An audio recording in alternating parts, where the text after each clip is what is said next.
Salve, salve, salve, salve, galerinha, tudo bem? Gente, vim aqui gravar o vídeo de revisão pra vocês, tá bom? Minha boca ainda tá bem debilitada, então tô falando de um jeito meio estranho. Espero que dê pra entender, tá bom? Vamos lá então, pessoal. Começando aí pela Primeira Guerra Mundial, né? Quer dizer, vamos dar um passo anterior, né? Entender um pouco como que o imperialismo, né, se relaciona à Primeira Guerra Mundial, tá? Então, lembrando um pouquinho aí de imperialismo nunca é demais, né?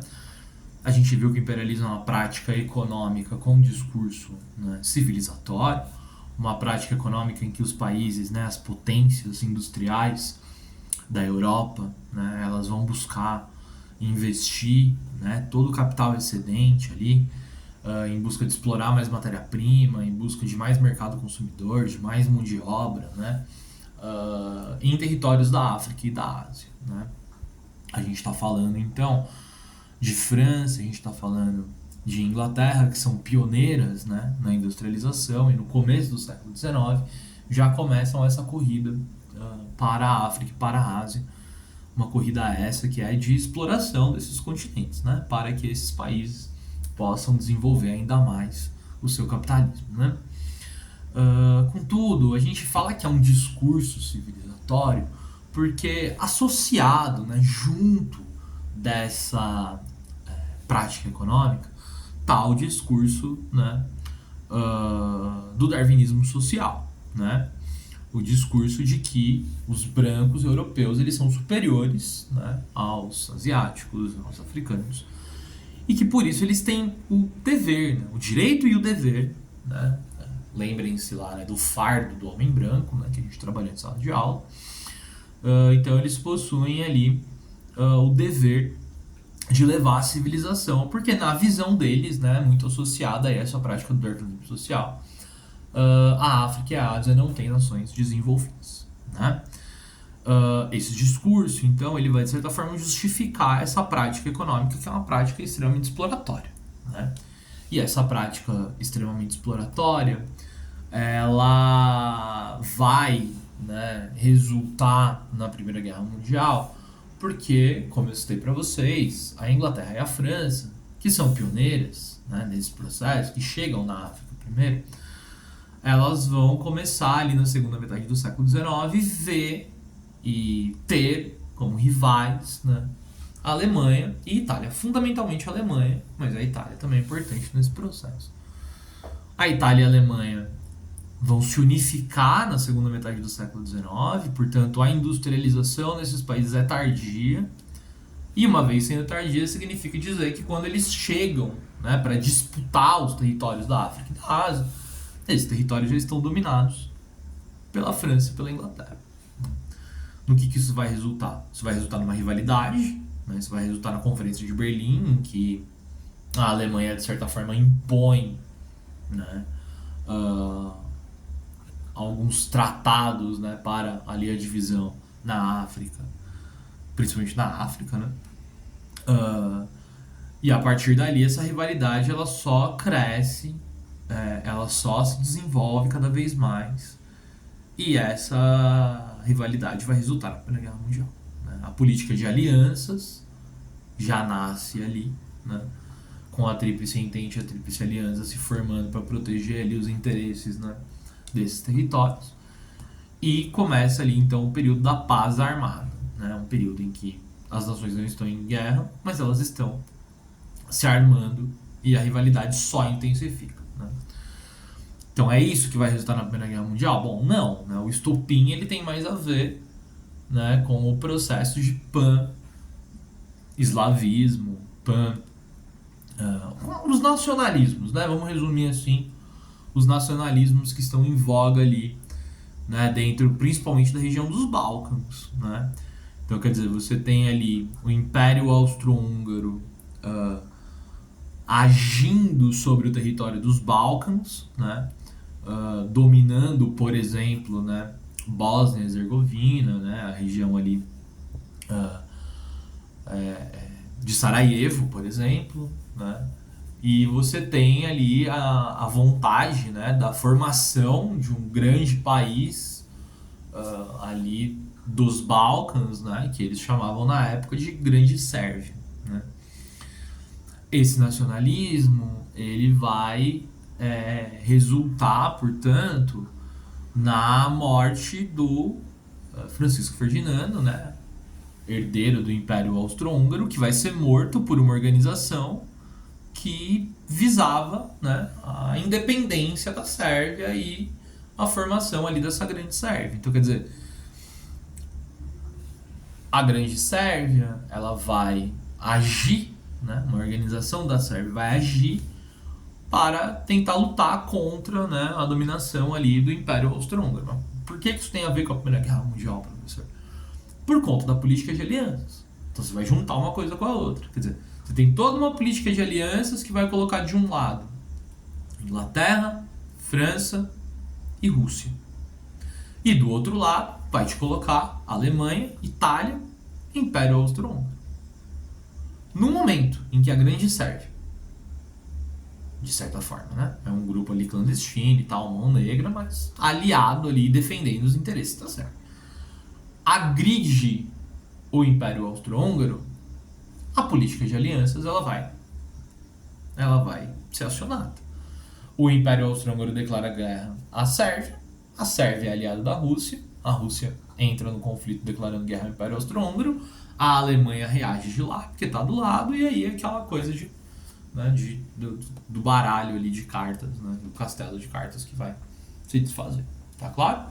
Então, a Primeira Guerra Mundial vai ter, portanto, estes fatores, digamos assim, né? Professor, você citou a Rússia aí, não tô entendendo muito, né, a importância da Rússia nesse conflito, porque a Rússia não é industrializada, né? Tem lá a Revolução Russa e tal, que era um país agrário. O que a Rússia está fazendo ali? Bom, gente, vocês sabem que a Rússia ela vai se envolver, né, na Grande Guerra muito relacionada à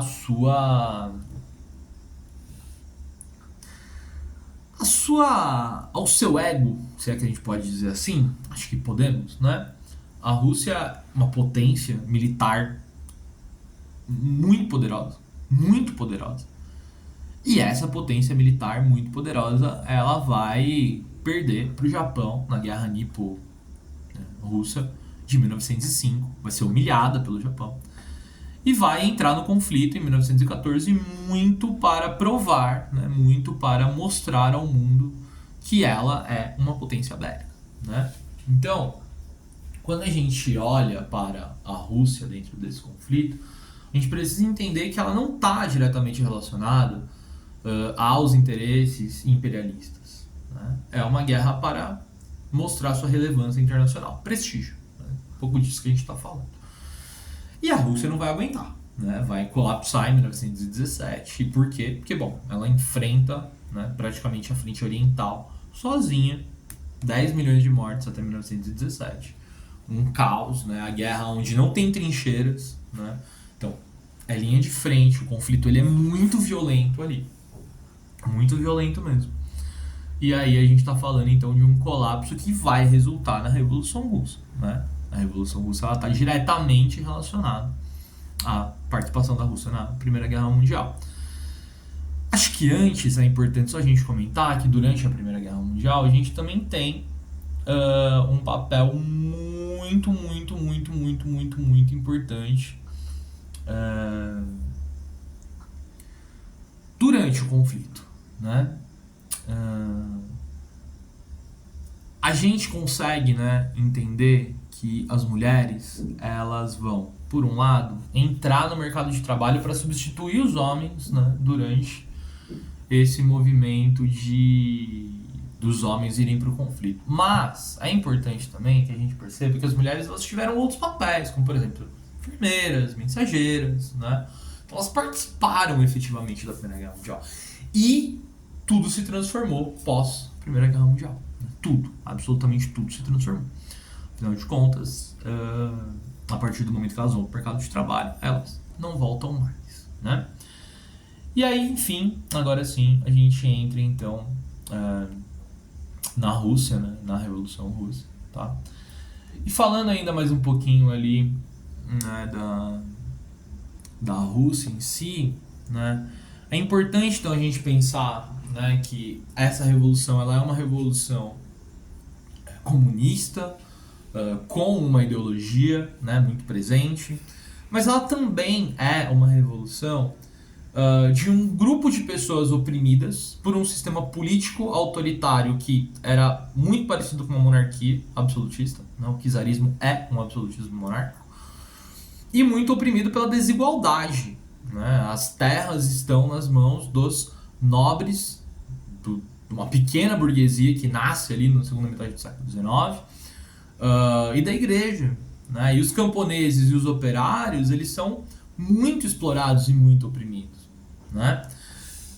E aí, é claro, entra toda a mobilização, né? Entra toda a ideologia comunista que vai organizar esse processo revolucionário.